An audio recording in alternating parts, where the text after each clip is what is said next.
Bike के रुकने की आवाज़ अभी भी एनिका के कानों में गूंज रही थी। एक्स बॉयफ्रेंड विवान गुस्से से उनकी तरफ बढ़ रहा था।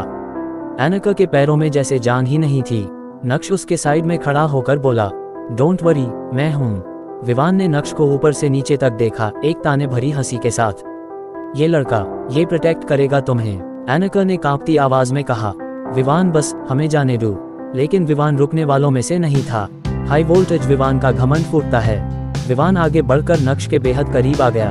एनिका मेरी थी और मेरी हाई रहेगी। तुम समझते क्या हो अपने आप को?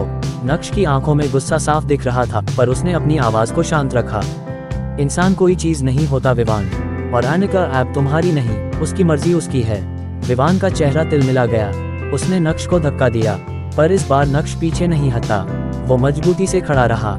टक्कर पहला बड़ा टकराव। विवान गुस्से में हाथ उठाता है नक्श को मारने के लिए।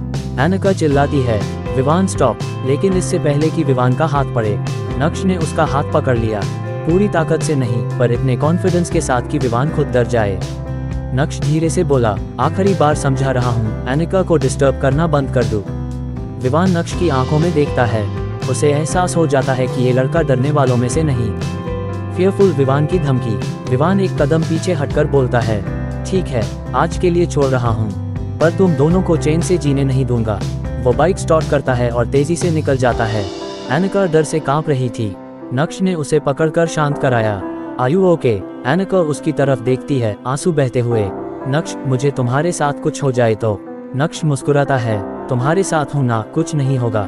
दिल सुकून का पल। नक्श एनिका का हाथ पकड़कर कॉलेज के पीछे वाले गार्डन में ले जाता है, जहां शांति थी, पेड़ थे, हवा थी। दोनों एक बेंच पर बैठते हैं। एनिका उसका शोल्डर पकड़े हुए रो रही थी। नक्श धीरे से बोलता है, तुम्हारे पास से मुझे कोई प्रॉब्लम नहीं, पर तुम्हारा प्रेजेंट और फ्यूचर दोनों में हूँ मैं। एनिका की धड़कन तेज थी। उसने नक्श की तरफ देखा, तुम मेरे लिए इतना सब क्यों करते हो? नक्श थोड़ा मुस्कुराता है, क्योंकि मैं तुमसे प्यार करता हूँ। एनिका की आंखें फैल जाती हैं।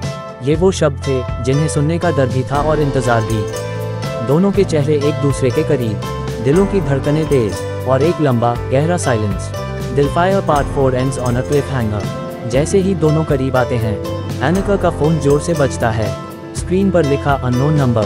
एनिका का चेहरा सफेद पड़ जाता है। नक्श पूछता है, कौन है? वो फुसफुसाती है, विवान। क्या विवान वापस कुछ करने वाला है? क्या एनिका और नक्श का प्यार और इम्तिहान लेगा?